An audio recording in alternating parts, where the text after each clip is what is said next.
Bonjour chers auditeurs et spectateurs de cette vidéo.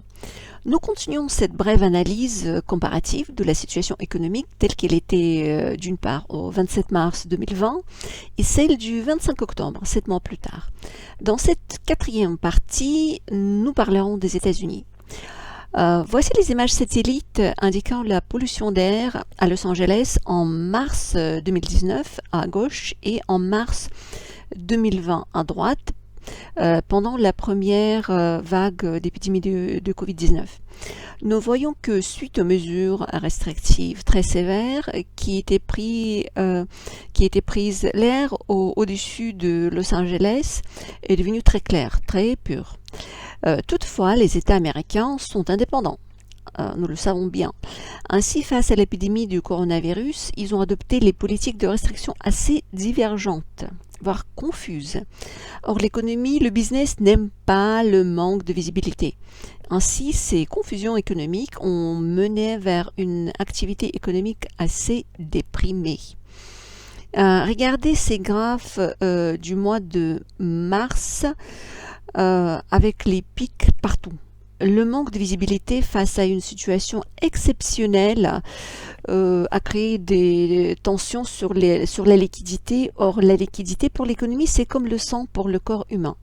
Imaginez que le sang, vu l'instabilité ambiante dans votre corps, hésite à passer dans l'artère suivante, dans laquelle il doit passer. Quelles seront les conséquences pour les parties de votre corps dépendant de l'oxygène et des différents aliments apportés par le sang? Évidemment, les conséquences seront extrêmement graves, voire irréparables. Et regardez tous ces pics sur ces graphes. Les écarts entre les différents types d'obligations ont monté en flèche, quel que soit le type de ces obligations municipales, par exemple, ou les obligations à haut rendement. Pour les municipales, ça a remonté même plus haut qu'en 2018. Pour les high yield ou les obligations à haut rendement, c'est moins grave que pendant la crise de 2008. Néanmoins, c'est quand même un pic, n'a jamais vu depuis. S&P 500 a chuté et ainsi que le rendement des obligations d'État. C'est vraiment une chute vertigineuse et fort heureusement, et là je rends hommage aux Américains, car fort heureusement au moment critique où pour le business, pour l'économie, ils savent réagir très vite. Et la crise de 2018 l'a démontré. La même chose a eu lieu maintenant, au printemps. La Réserve fédérale a agi très vite. Elle a ouvert ou élargi de différents programmes facilitant les crédits et le financement de l'économie. Des centaines de milliards, c'est carrément les centaines de milliards à chaque fois, de dollars ont été mis à disposition des entreprises américaines. Il s'agit de rétablissement de la facilité de crédit des courtiers primaires, FCPE, Primary Dealer Credit Facility, permettant de réduire les tensions sur le marché des accords de rachat tripartite et les pressions de liquidité qui en découlent pour les courtiers primaires. Ensuite, c'était l'ouverture d'une facilité de crédit aux sociétés sur le marché primaire, Primary Market Corporate Credit Facility, pour l'émission de nouvelles obligations et de prêts, ainsi que la facilité de crédit aux sociétés sur le marché secondaire, FCMC, pour fournir des liquidités au marché des obligations en circulation. C'était également réouverture des accords temporaires de liquidité en dollars américains avec d'autres banques centrales. C'était des lignes de swap, Central Bank Liquidity Swaps. La réouverture de la facilité de financement des billets de trésorerie, CPFF, Commercial Paper Funding Facility, pour fournir des liquidités aux émetteurs américains des obligations commerciales. Rétablissement de la facilité de liquidité de fonds communs de placement du marché monétaire, MMLF, Money Market Mutual Funds Liquidity Facility, qui offre des prêts aux institutions financières admissibles, garantis par des actifs de haute qualité, achetés par l'institution financière auprès des fonds communs de placement du marché monétaire. Le 20 mars, la Fed a élargi son MMLF pour permettre l'achat d'actifs auprès des fonds du marché monétaire municipal. Nous avons vu quel était le pic des obligations municipales. Donc, pour détendre la situation, ce programme était élargi au marché monétaire municipal. C'était également la création d'une nouvelle facilité de prêt de titres adossés aux actifs à terme, TALF, Term Asset Backed Securities Allowed Facilities, pour soutenir les flux de crédit aux consommateurs et aux entreprises. Le TALF permet l'émission de titres adossés à des actifs, ABC, Asset Backed Securities, soutenus par les prêts étudiants, des prêts auto, des prêts des cartes de crédit, des prêts garantis par le Small Business Administration et certains autres actifs. Et pourquoi je parle de tout cela en détail? Pourquoi autant de détails? La majorité de personnes ne comprend rien dans ce que je dis, mais c'est quand même important d'attirer votre attention sur toutes ces facilités de financement, de paiement, de circulation des fonds dans l'économie américaine parce que tout cela est issu des leçons tirées des crises précédentes. Pendant la crise économique et financière du 2017-2019, j'ai travaillé sur la restructuration des entreprises, le retournement, le turnaround management. Cette période m'a donné des compétences inestimables. Par exemple, je sais que pendant toute restructuration, retournement de l'entreprise, la rapidité et le sens d'urgence sont les mots clés.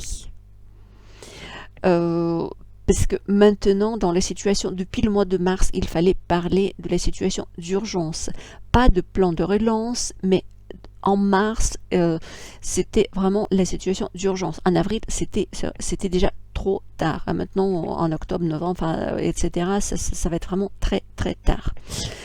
Parce que, par exemple, on peut comparer le retournement à une opération chirurgicale. Imaginez que vous travaillez aux urgences.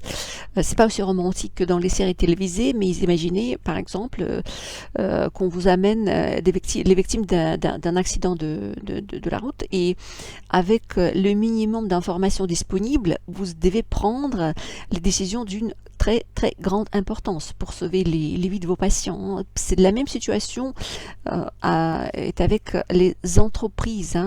De la même manière, pendant les périodes de crise, ils peuvent avoir des moments critiques où quelques heures peuvent décider le destin d'une entreprise.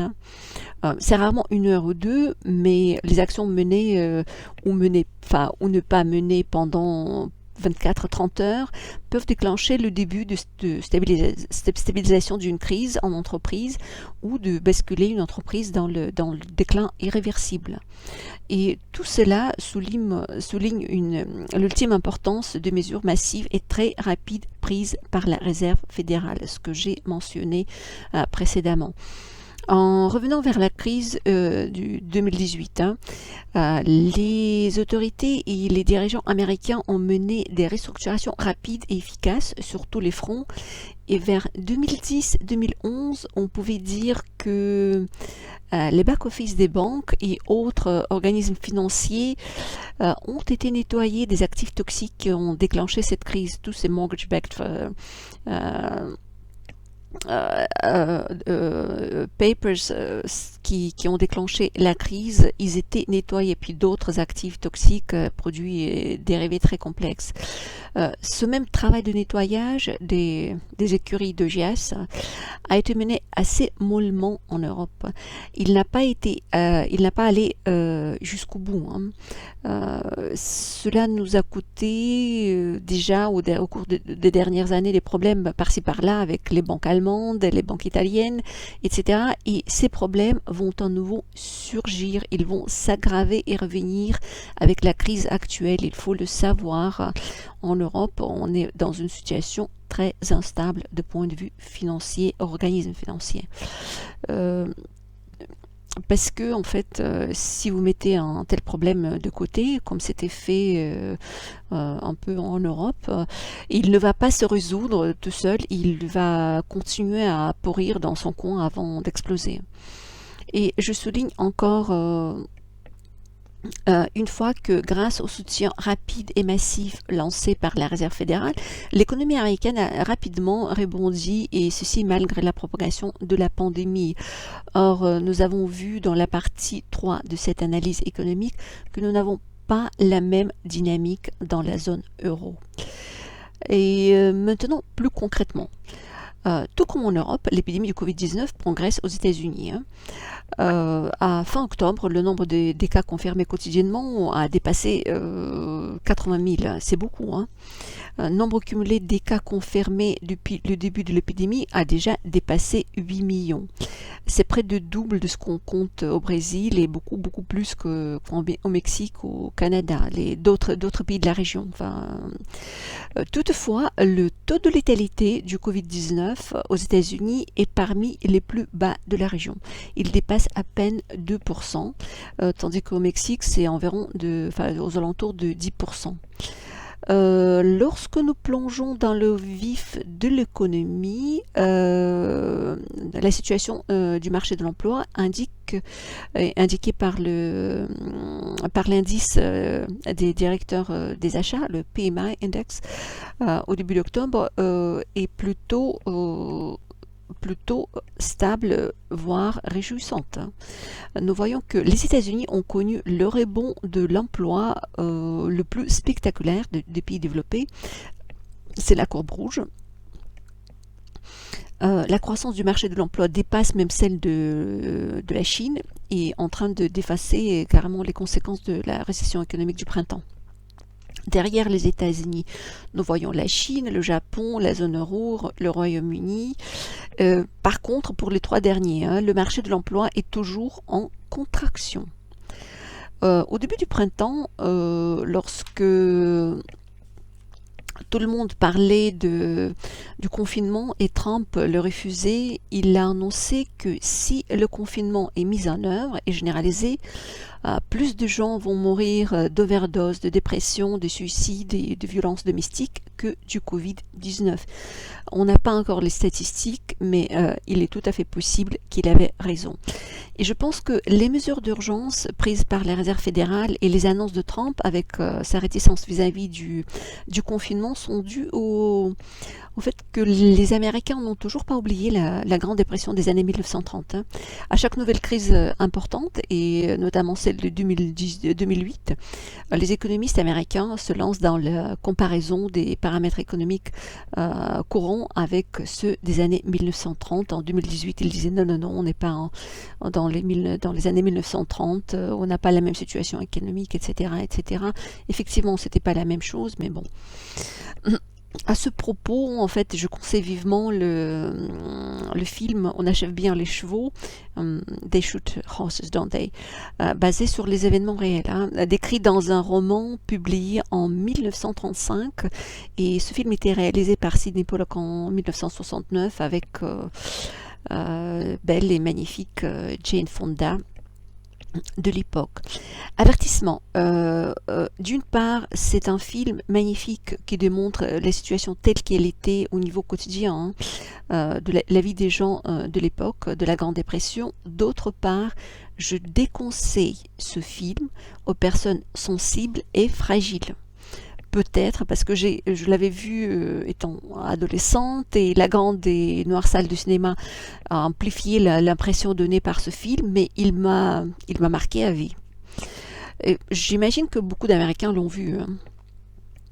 Maintenant, regardons le PIB américain qui se trouve dans un état très éloigné de la Grande Dépression et de la crise du 2008. Sur 12 mois glissants, il a chuté seulement de 9%. C'est beaucoup moins grave que la situation de la zone euro, avec près de 15% de chute du PIB, et c'est 2 fois moins grave que pour la France avec ses moins 19%. Je ne vais pas aller plus en détail en fait dans la situation économique américaine. On voit un rebond assez solide de l'économie pour le moment. Il n'y a pas de raison que ça se cesse, et passons aux conclusions intermédiaires. Comme nous l'avons déjà discuté, les mesures économiques et financières de soutien aux entreprises ont été très impressionnantes et étaient prises très rapidement. Et c'est le point fort des États-Unis pour la crise actuelle. Très vraisemblablement, le taux de chômage a atteint son plus haut en avril-mai et il continue à baisser depuis. Et ça également, c'est un point très positif pour l'économie américaine. Il confirme le rebond économique. Et par contre, un point très important, l'évolution de la situation économique, la stabilité globale des États-Unis vont fortement dépendre de la politique du président élu en novembre. Voilà. Et ça, vraiment très important, et je parle carrément de la stabilité globale, pas seulement économique des États-Unis. Peut-être un jour je ferai une vidéo sur ce sujet-là. Et cette partie de notre aperçu économique se termine ici, et nous allons nous retrouver plus tard dans la partie 5.